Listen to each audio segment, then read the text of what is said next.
The bright lights of the medical lab made Dr. Hannah Park squint. She leaned closer to her microscope, studying the tissue sample. 5 years had passed since the reflection plague killed nearly everyone on Proxima Centauri b. 5 years since, she became the only survivor. "Dr. Park, the captain wants to see you," said a voice from the doorway. Hannah looked up to see Day, one of the security officers on the research vessel Daihan. His face showed concern.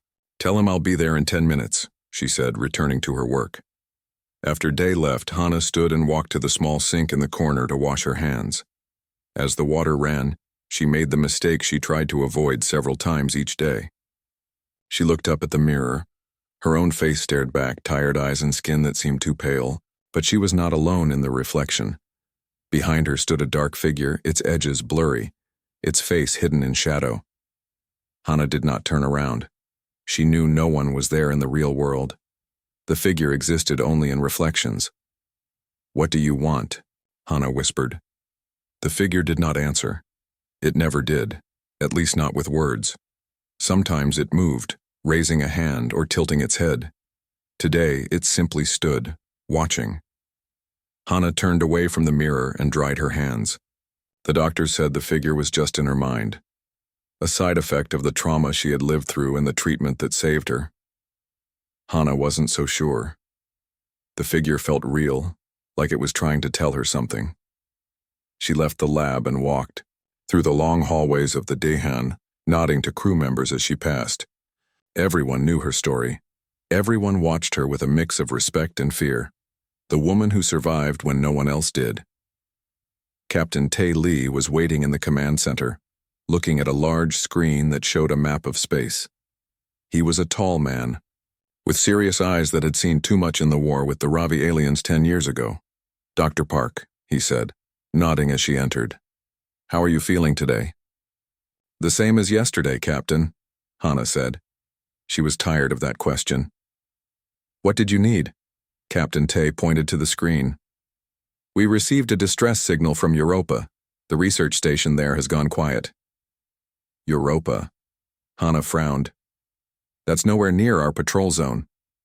"True. But we're the closest ship that can help. It would take others weeks to reach them."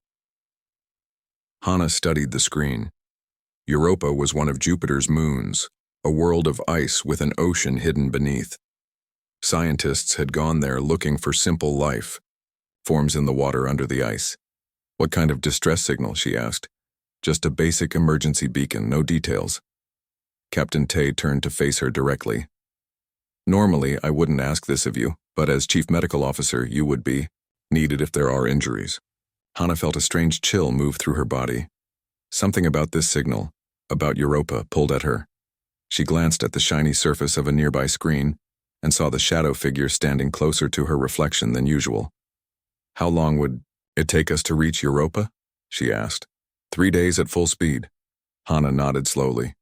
"We should go. They could need medical help." Captain Tae looked relieved. He knew what he was asking. Since the reflection plague, Hannah had avoided field missions. The idea of facing another potential outbreak terrified her, but something felt different about this call. That night, Hannah could not sleep. She sat on the edge of her bed staring at the small mirror on her wall. The shadow figure was there as always.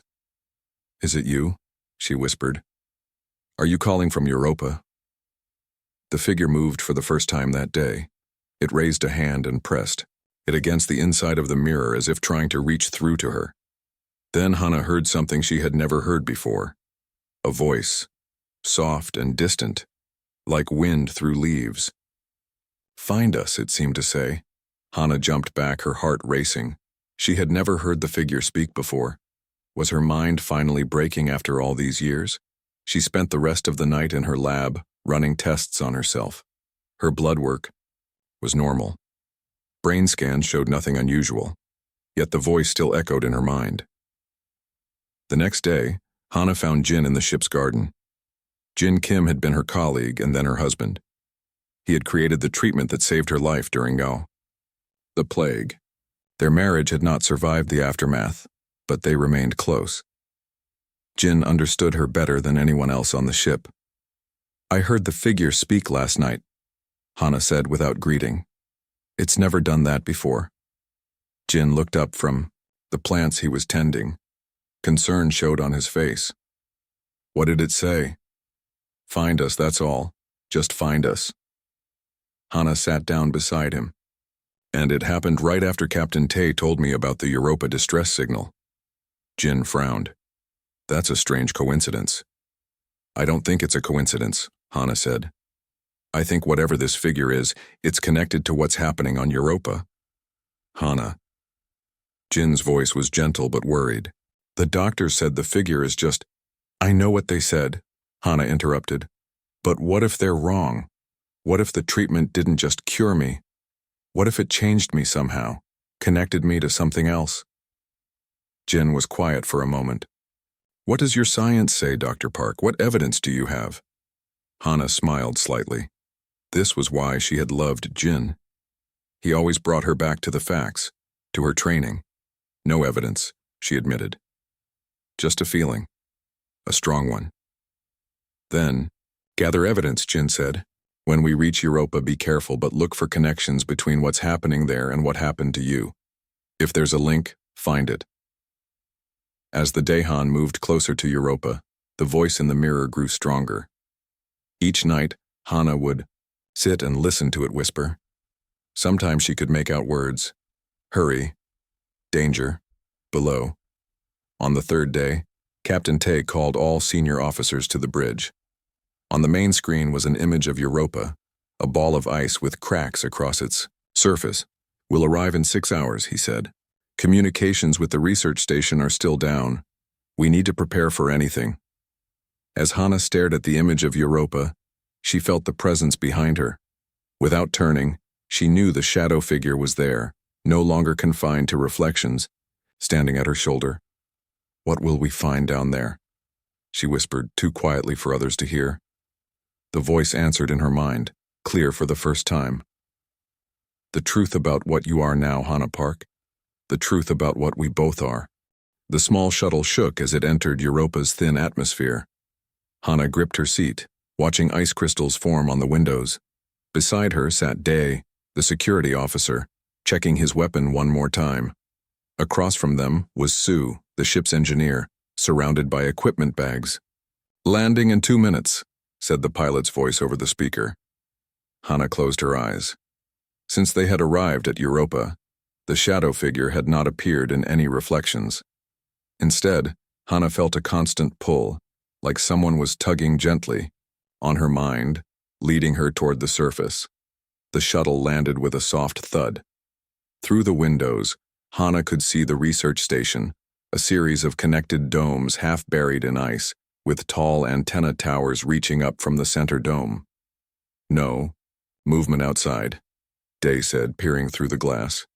No lights on. They put on their protective suits. Europa had no breathable atmosphere, and the surface temperature was well below freezing. The suits would keep them alive in the harsh conditions. Remember the plan, Day said as they prepared to exit. We check for survivors first. We stay together, at all times. Hana nodded, but her mind was elsewhere. The pulling sensation was stronger now, coming from below the station, below the ice. They stepped outside onto Europa's surface. The ice crunched beneath their boots. Jupiter filled half the sky, a giant swirling ball of clouds that cast a dim orange light over everything. The research station stood silent before them. Main entrance is this way, Sue said, pointing. They walked carefully to the airlock door. Sue worked on the control panel while Day kept watch. Hana stared at the ice beneath her feet, thinking about the ocean that scientists believed existed miles below. What lived down there in the dark water? The airlock door slid open with a hiss. They entered the small chamber, waited for it to pressurize, then removed their helmets as they stepped into the main dome. Hello? Day called out. Anyone here? Silence answered them. The lights were dim, running on emergency power. The main room was a mess. Chairs overturned, papers scattered across the floor, coffee cups left half full on tables. Looks like they left in a hurry, Sue said, picking up a tablet computer. Or were taken. Split up, Day ordered. Sue, check the power systems. Dr. Park, Look for medical records. I'll search for survivors. We should stay together, Hana reminded him. Day shook his head. We need answers quickly. The station's oxygen won't last forever on backup power. 1 hour, then we meet back here. Hana wanted to argue but stopped when she felt the pull again, stronger now, leading her toward a corridor on the right. Fine, 1 hour. She followed the corridor, passing empty sleeping quarters and storage rooms. The pulling led her to a laboratory at the end of the hall. Inside, she found more signs of a hasty departure. Equipment left running, sample containers, open. On one wall hung a large screen showing a map of the station. Hana noticed an area marked Drilling Site Alpha, connected to the main domes by a long tunnel. According to the map, the scientists had been drilling through the ice, down toward the ocean below. Hana turned to leave the lab and froze. Across, the room was a metal cabinet with a shiny door. In its reflection stood the shadow figure, clearer than Hana had ever seen it before. It was roughly human-shaped, but seemed to be made of shifting darkness. Where a face should be, there was only a swirl of deeper shadows. You're here, Hana whispered. The figure raised its arm, pointing down. Below the ice? Is that where you are? The reflection rippled, and the figure became clearer. Hana gasped. It wasn't just one shadow person. There were many, standing behind. The first one, a crowd of dark shapes watching her through the reflection. What are you? Hana asked. The metal cabinet suddenly frosted over, ice crystals forming in a pattern. Hana stepped closer and realized the frost was creating words. Not disease. First contact. Hana's heart raced. The reflection plague hadn't been a disease at all. It had been an attempt at communication from these beings. The door to the lab slammed shut. Hana spun around to see ice forming around the edges, sealing her in. She ran to the door and pulled on the handle, but it wouldn't budge. Day! Sue! She shouted, banging on the door. Her radio crackled. Dr. Park? It was Day's voice. Where are you? In the lab at the end of the east corridor, the doors frozen shut. On my way. Are you okay? Yes, but... Hana stopped as she noticed something strange happening to the floor. A patch of ice was forming, spreading out from the center of the room. Within the ice, she could see something crystalline growing, pushing up through the floor, a formation like a small tree made of mirror-like material. Hurry, Day, she said into the radio. The crystal tree grew taller, now about knee height. Its branches spread out, each one ending in a flat, reflective surface like small mirrors. In each of these surfaces, Hana could see the shadow beings watching her. We see you, came a voice, not in her head this time, but in the room, like the air itself was speaking. First human to see, first human to survive joining. Joining? Hana asked. What joining? Your treatment. Changed you. Part of you now lives in our world. Part of us lives in yours. Hana thought about Jin's experimental cure, how it had saved her when everyone else died from the plague. Had it somehow connected her to these beings? The crystal tree continued to grow, reaching toward the ceiling. More branches formed, more mirror surfaces appeared. In each one, Hana could see different scenes. The research station as it had been weeks ago, full of busy scientists. The moment when the first crystal formation appeared in their drilling site. The panic that followed. They saw you too, Hana said, understanding. The researchers here discovered you. Yes, they drilled, broke barrier between worlds. We reached through, tried to speak. They became afraid. Where are they now? The researchers? The mirror showed a new image, people walking toward a large crystal formation, touching it, and then vanishing. They crossed over? Hana asked in shock. Not ready, not prepared like you. They suffer now between worlds. A loud banging came from the door. Hana, Day shouted. Stand back, I'm going to shoot the lock. No, Hana called back. Give me a minute. She turned back to the crystal tree. Why are you showing me this? What do you want from me? All the mirrors on the crystal branches suddenly showed the same image, a vast crystalline city beneath the ice of Europa, glowing with blue light. Beautiful structures that seemed to be made of the same reflective material as the tree before her. Our home dies, the voice said. Our dimension collapses. Need human help. Need you, Hana Park. The joined one. The door burst open, ice shattering as Day kicked it in, weapon raised. Behind him stood Sue, eyes wide with amazement. What is that thing? Day asked, pointing his gun at the crystal tree. Before Hana could answer, the tree shattered into thousands of tiny fragments that rained down on the floor. In each piece, Hana could see a tiny reflection of the shadow beings, watching. We need to leave, Day said. Now. I found something you both need to see. They followed Day through the station to another lab. Inside was a larger version of the crystal tree, this one reaching from floor to ceiling. Around its base lay several empty environmental suits, the kind the station researchers would have worn outside. I count 12 suits, Day said. The station's entire complement, no bodies. Sue stepped closer to the crystal formation, scanning it with a device from his pack. This material doesn't match anything in our database. It's not from Earth or any known planet. Hana stared at the crystal tree, seeing countless reflections of the shadow beings in its surfaces. One stepped forward from the others, reaching out as if trying to touch her through the mirror. Not a disease, Hana whispered. First contact. Captain, they're not dead. They crossed over to another dimension. Hana stood in the command center of the Dahan, facing Captain Tay and the other senior officers. They had returned from Europa's surface an hour ago, bringing samples of the crystal formation. Now Hana was trying to explain what she had discovered, but the looks on their faces told her they didn't believe her. Dr. Park, Captain Tay said carefully, I understand you had a traumatic experience down there, but what you're suggesting is, I'm not crazy, Hana said firmly. And I'm not suffering from trauma.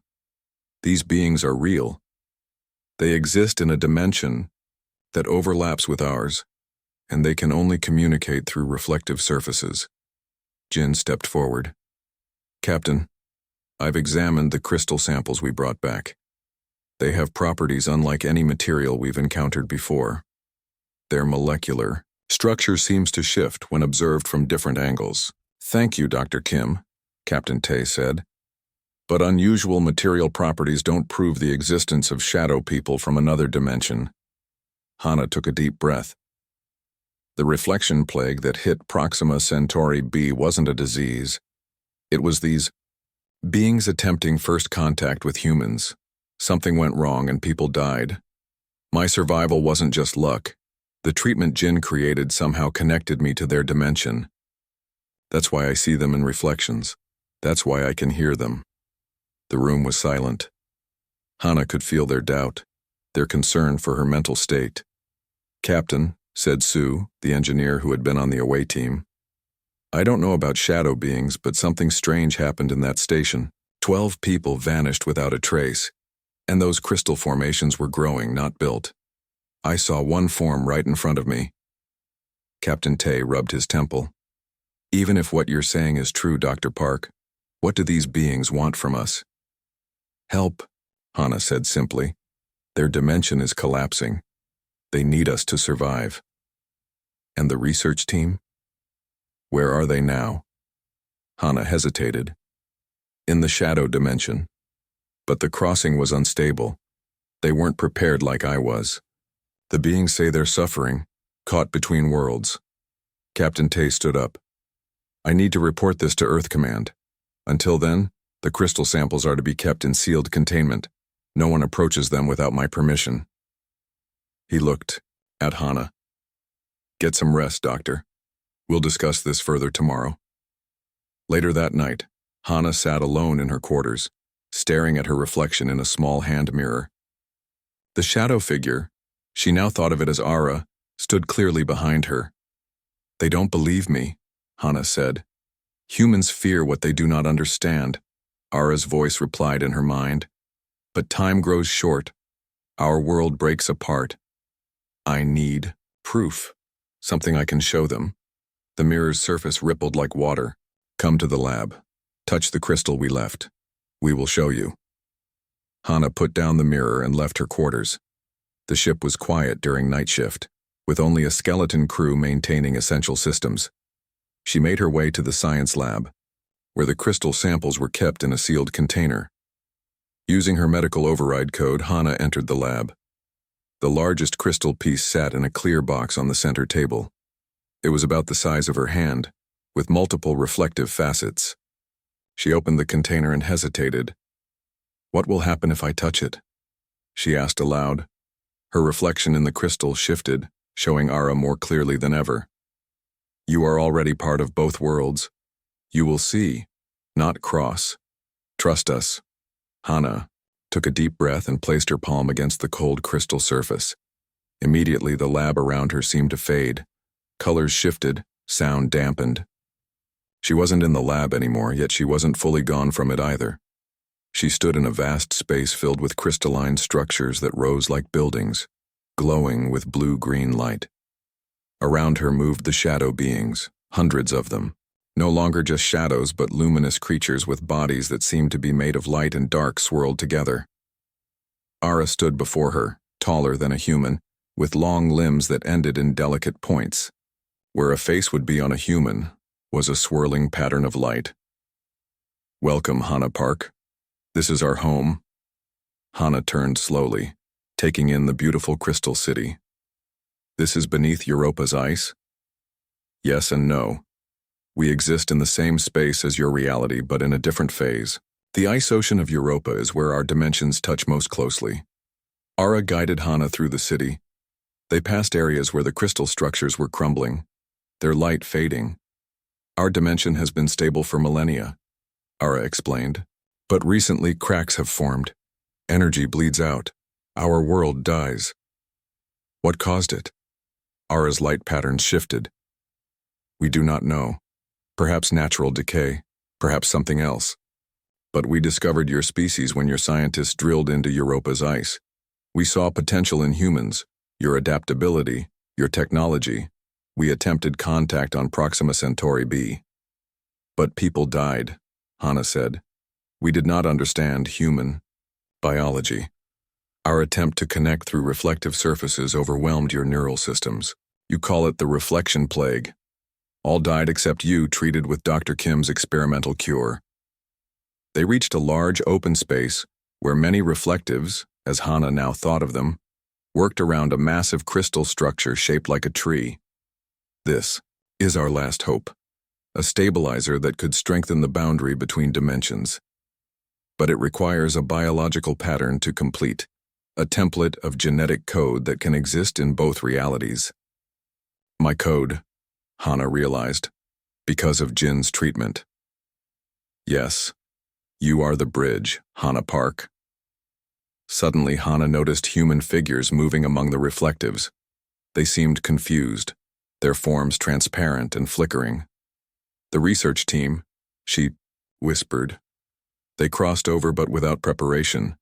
Their patterns degrade. Soon they will fade entirely, lost between worlds. Can you send them back? Not without the stabilizer. Not without your help." The vision began to fade as Hana felt herself being pulled back to her own reality. The last thing she saw was Ara reaching toward her. "Time grows short, Hana Park. For us all," Hana gasped as she snapped back to the lab. The crystal under her palm was glowing brightly, pulsing with blue light. Behind her, the lab door slid open. "Dr. Park." Captain Tay's voice was sharp with anger. "What are you doing?" Hana turned to face him, not removing her hand from the crystal. "Getting proof, Captain." She stepped aside, keeping her hand on the crystal. In its reflective surface, clearly visible, was the crystal city she had just visited. And standing in the foreground was Ara, now visible to anyone looking at the crystal. Captain Tay's eyes widened. Other crew members behind him gasped. "This is Ara," Hana said. "One of the beings I told you about. Their world is dying. The research team is trapped there, and they need our help." Captain Tay approached slowly, staring at the image in the crystal. Can it hear us?" "Yes," Hana said.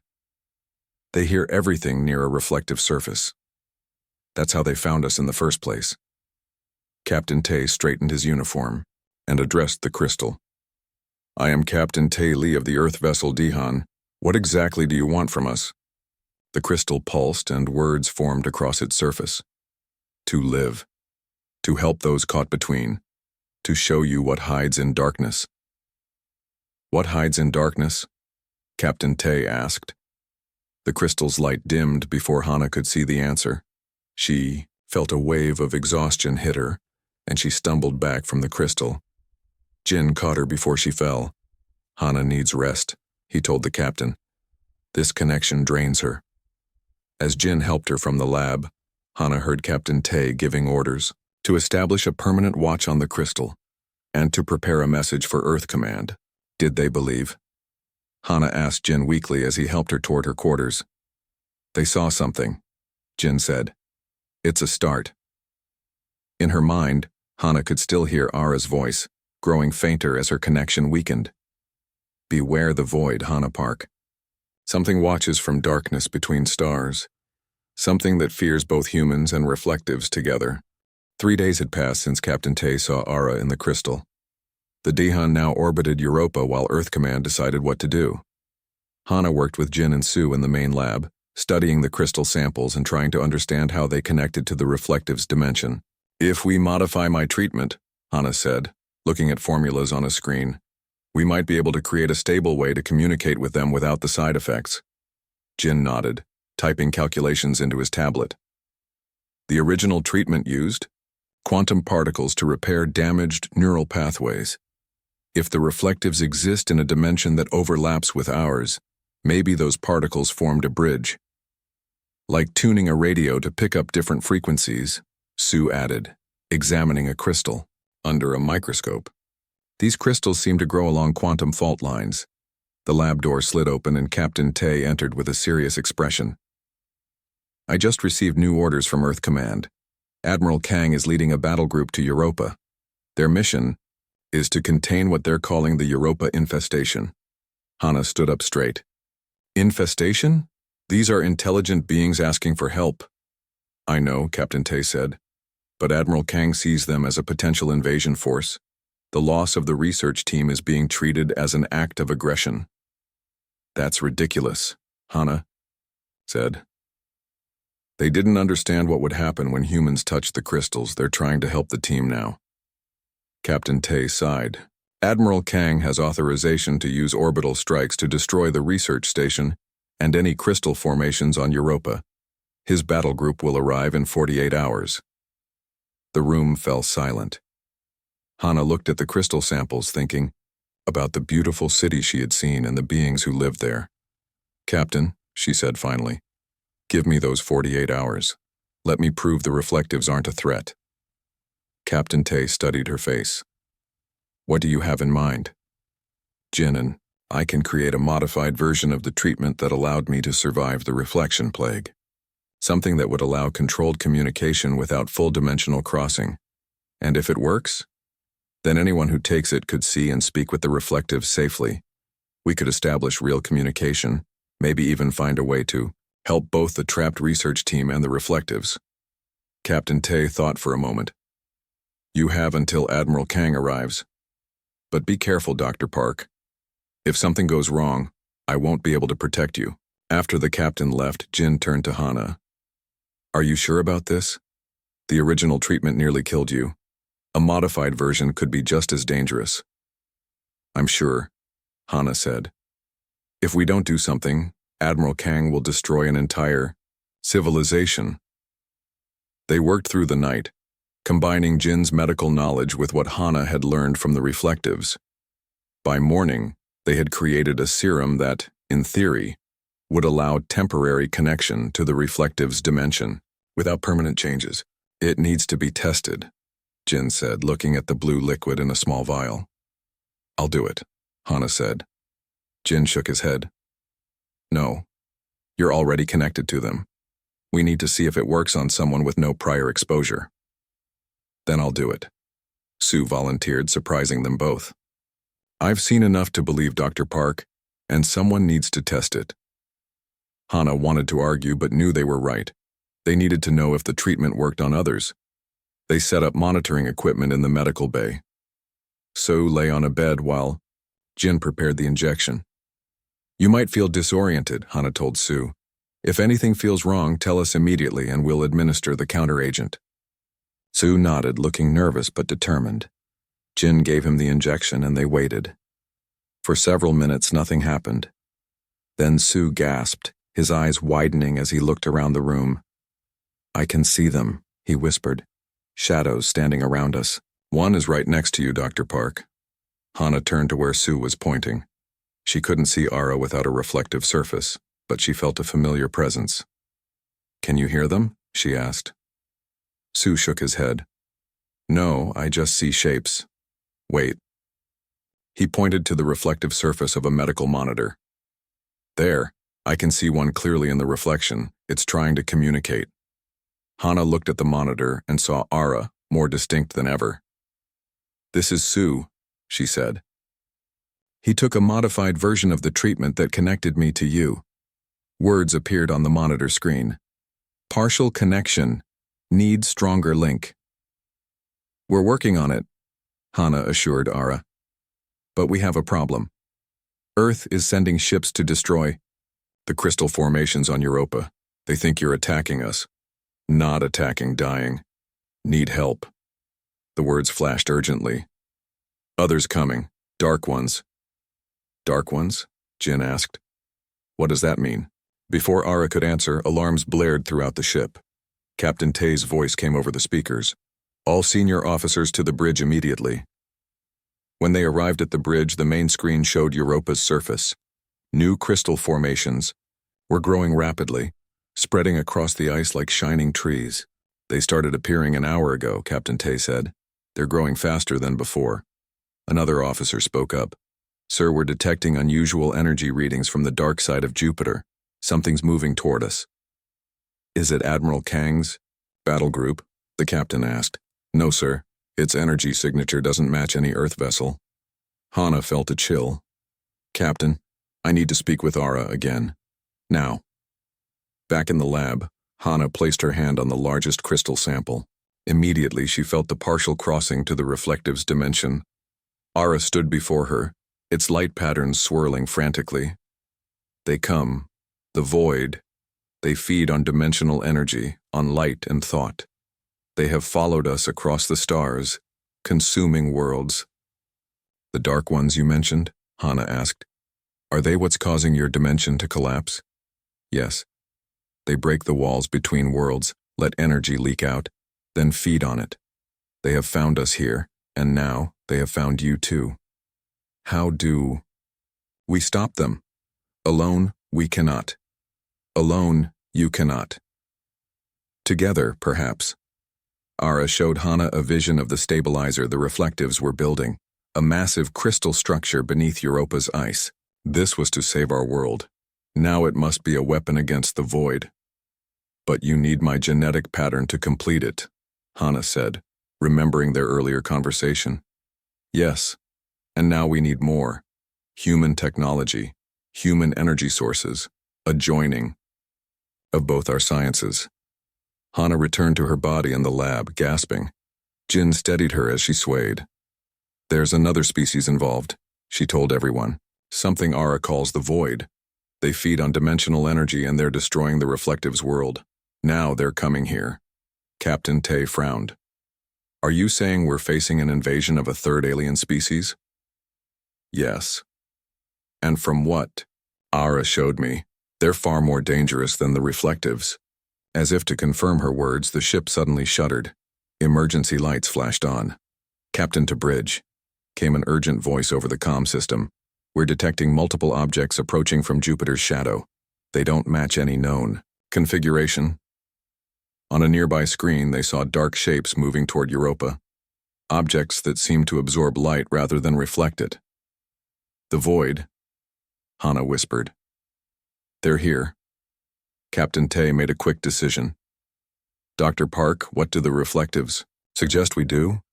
"They're building a stabilizer beneath the ice. With our help, it could be modified to repel these void creatures. But we need to work together, humans and reflectives.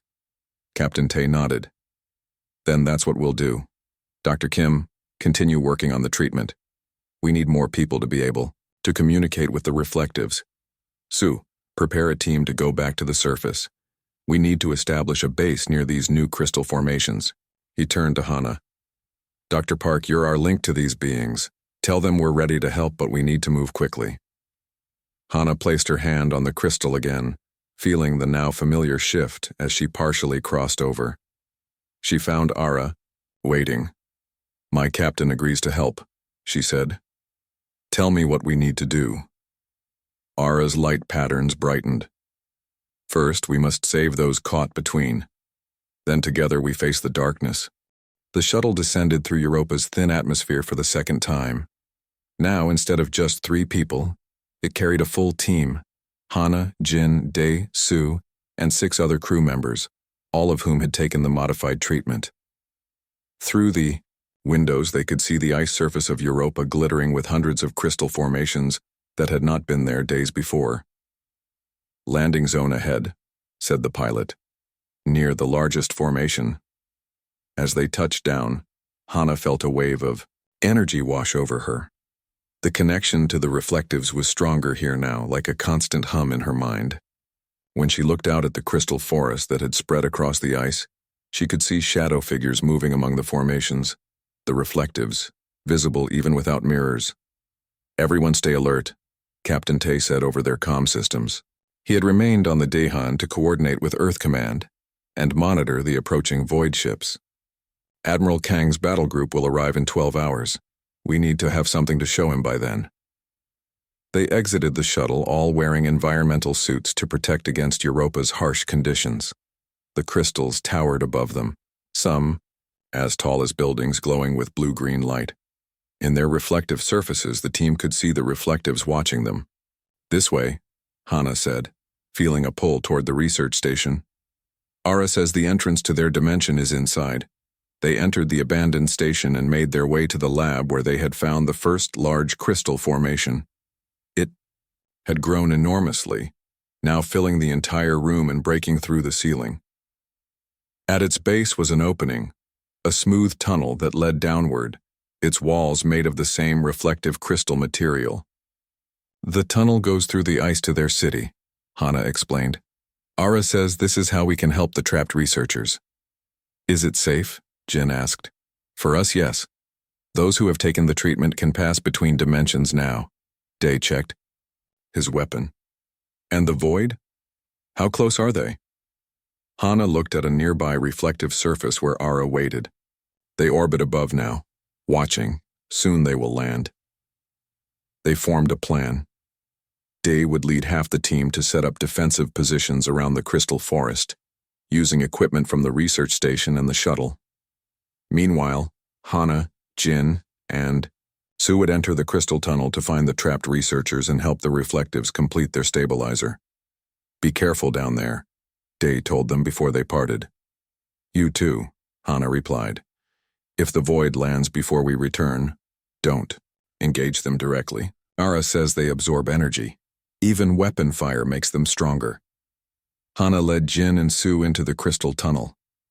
As they descended, the walls around them pulsed with light, and they could hear whispers, the reflectives communicating with each other. The deeper they went, the more the world around them seemed to shift and change. Colors became brighter, movements left trails of light, and sounds echoed strangely. We're crossing between dimensions, Hana explained. Stay close to me. After what felt like hours but might have been minutes, they emerged into a vast open space. The crystal city Hana had seen in her vision. It spread out below them, glowing structures rising like magnificent towers. But now Hana could see damage throughout the city. Buildings crumbling, lights flickering, great cracks running through the ground. Ara waited for them at the tunnel. Exit, its form clearer than ever, a tall being made of swirling light and shadow. Welcome, humans, Ara said, and now they all could hear its voice. The stabilizer nears completion, but first we must help those caught between. Ara led them to a large dome in the center of the city. Inside, they found the missing research team. 12 humans who seemed to flicker in and out of existence, their bodies transparent one moment and solid the next. They looked confused and afraid. "Dr. Park?" One of them, a woman with short hair, recognized Hana. "Is that really you?" "Yes," Hana said, approaching her carefully. "I'm Dr. Hana Park from the research vessel Dahan. We came to help you."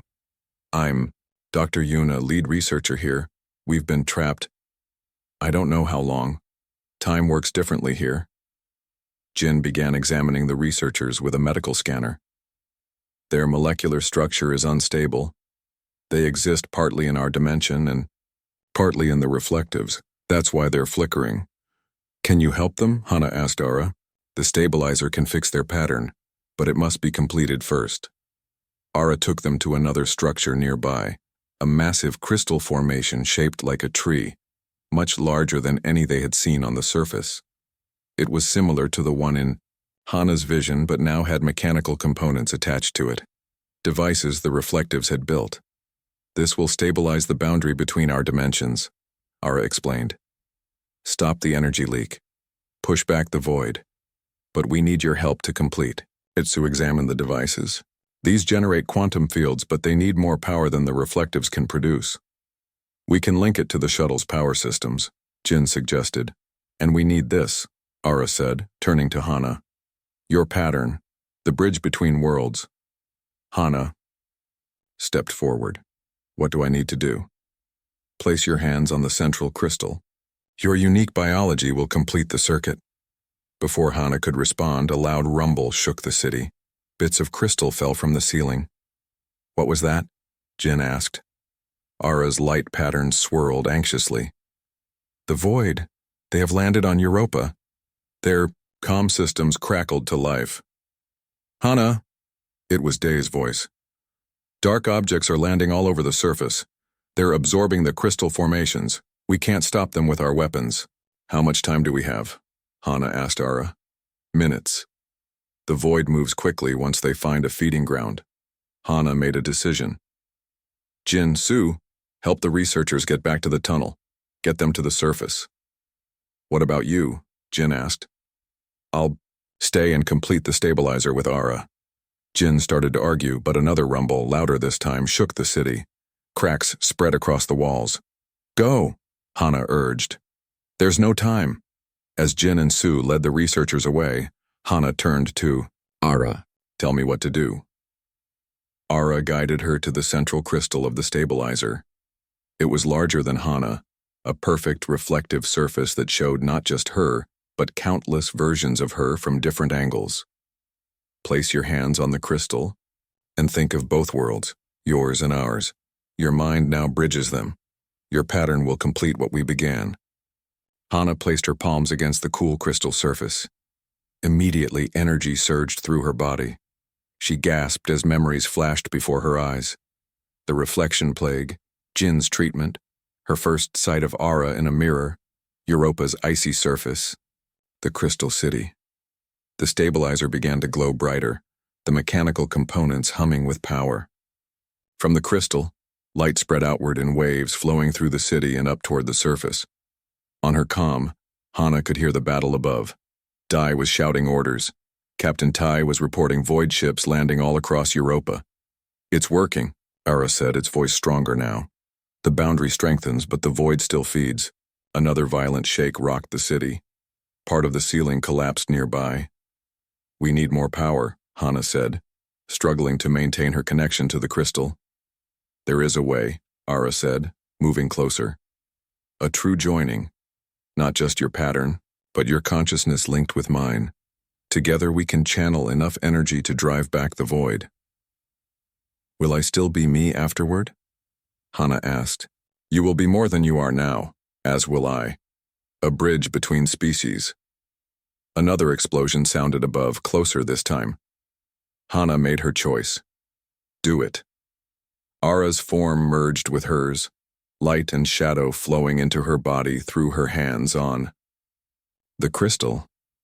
Pain flashed through her, then wonder as her mind expanded. She could feel the entire crystal city, the ice above, the dark void creatures landing on the surface. With a thought, she sent energy surging through the stabilizer. The crystal tree blazed with light so bright it should have blinded her, but her eyes now saw differently. The light shot upward, breaking through the ice, reaching toward space. On the surface, Day and the others saw the ice crack open as a beam of blue-green light shot skyward. The dark void ships, which had been landing all around them, recoiled from the light. Where it touched them, they seemed to shrivel and retreat. In orbit, Captain Tay watched in awe as the light from Europa pushed back the void fleet. His sensors detected quantum fluctuations unlike anything recorded before. In the Crystal City, Hana stood at the center of the light storm, her body glowing, her mind linked with Ara's and, through Ara, with all the reflectives. Together they pushed the void back, stabilized the boundary between dimensions, and healed the damage done to both worlds. Hours later, when Admiral Kang's battle group arrived, they found the Dihan in orbit around a transformed Europa.